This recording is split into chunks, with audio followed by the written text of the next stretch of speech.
This is Ron from POCculture.com. Kirsten, at this point, I feel like we should just be doing the interview in Groot's language. Yeah, well, let's just do that. I am Groot. I am Groot to you too. How are you doing? Before, good, good. It's nice to chat with you again. I got to chat with you for season one, so it's like Sure. really Yeah. fun to revisit that. Um, Before we do get into that, though, I have to ask you, like, it's been 6 years since Hi Stranger came out on Vimeo, and I was just wondering, have you had a chance to look back at your journey of these past 6 years? Like, you blew up on Vimeo, and here you are now, like working for one of the biggest franchises ever. Like, how does that journey feel to you? That is pretty cool. Yeah, I'm not great at looking back and reflecting, so I'm glad that you brought it up because I can't believe it's been 6 years. Yeah, it's been, I mean, the past few years especially have been a wild ride. I'm working on Marcel Shell, working on this, and we've been working on Groot for I think like 3 years now. I kind of went straight from Marcel into Groot.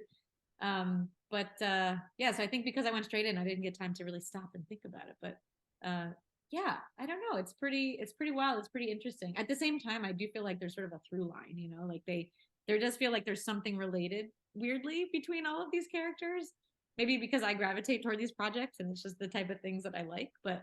Um, but yeah, I feel like all of these characters are kind of they're strange, they're weird, and I love that about them. And they have like an elegant simplicity to them that I feel is like relatable. I think to like so many people. I think they become more universal as characters because of how like even just in their designs, how minimalist they are. You can kind of bring to them whatever you want to bring to them. They're blank slates in like a nice way. Yeah, I love your phrase. Simplistic elegance is really a great way to put it. And you talked about the relatability, especially with Groot. I feel like I Am Groot finds this balance between kids, of course, can relate to it and love it, MCU fans, but parents too. Like parents can watch it with their kids and relate to if they have a younger kid. I think you have a younger kid going through these experiences. How do you find that balance between trying to really make it relatable to so many different audiences? Yeah, I think it's the only way I know how to make things. It's just like, which is a bad answer, but yeah, I mean, I've never been able to make, I think, purely kid content because then it's not going to be interesting to me as an adult. So, like as an adult, making things that I guess are sort of family friendly, I think I naturally just gravitate toward things that are, things that I would like, and I guess the things that I would like are, cute, weird, wonderful, but also kind of strange and but not so adult that like it alienates the kids. And so I think there's like a weird sweet spot that happens there where everybody can kind of get down with that, unless you hate weird things. But like I don't know anybody that actually hates weird things. That's right. It's a good time. You have good taste. It's like a perfect time where I think weird things are embraced, and of course, this franchise is like perfect for that. Yeah, it is When a good time when for we yeah. Yeah, definitely. When we talked last time, you said that you started with basically like you and your team put together a long list of basically childhood moments that you could relate to and that stood out to you, and then set it up for Groot. Are for season two, are these shorts an extension of moments that were on that list, or is there anything new, or how did that process happen? Yeah, we pretty much came up with a totally new list for for season two's 30. It was the same process where, yeah, we came up with like 30 log lines. Yeah, I think we definitely tried to one up ourselves and get weirder and wilder. Like, for example, one of the ones that I put on there, which was just something I had initially just etched in my sketchbook, that was just Groot gets a nose. And that's like all I wrote in there. And then I put it on the list with like very little description, and was like totally shocked when it came back. And that was one of the ones that was like highlighted. And but that's kind of like the perfect example of how wonderful it's been to work for Marvel, is that like they have been completely supportive of like my strange ideas and choices, and the fact that they picked Groot gets a nose. I was like, yes, we finally get to explore this and see what this looks like. I was thrilled that they were really down for that. And then yeah, there's some other ones where in addition to thinking about ideas from our childhood, we also just I don't know, just thought about like fun situations you could drop Groot into, because you can really drop him into any scenario and he'll get into some kind of trouble and be really fun to watch. And then the one with the one with the baby bird was like one of my personal favorites, because I was like, I really want to put something in that is a big nod to my personal experience as a parent. I was like, I want to see Groot struggle as a parent. So everything that's in there is very autobiographical. It's like, you have the good and the bad and all of it and all the feelings.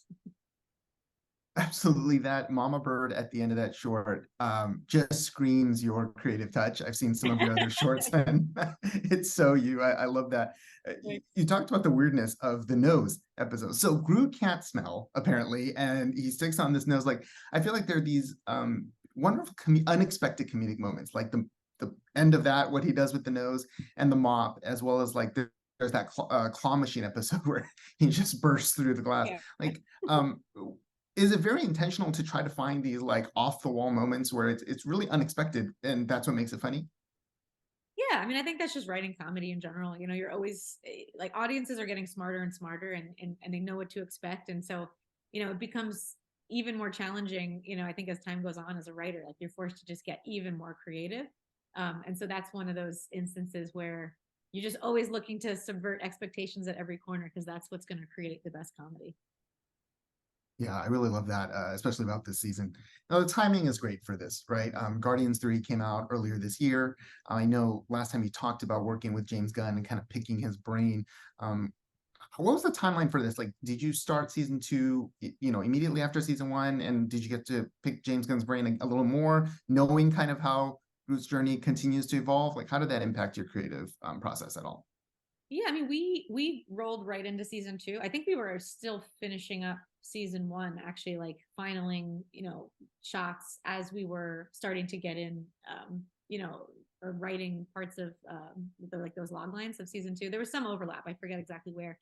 But then, like in terms of James Gunn's involvement, I really felt like we kind of had the full blessing in season two, because he wasn't that involved. Like it was sort of like, okay, like everyone has seen season one and everyone feels really happy with it. And I felt like I sort of got the keys to the kingdom in a way to just be like, okay, we have your trust. Go ahead, do season two. Like we know you can do it.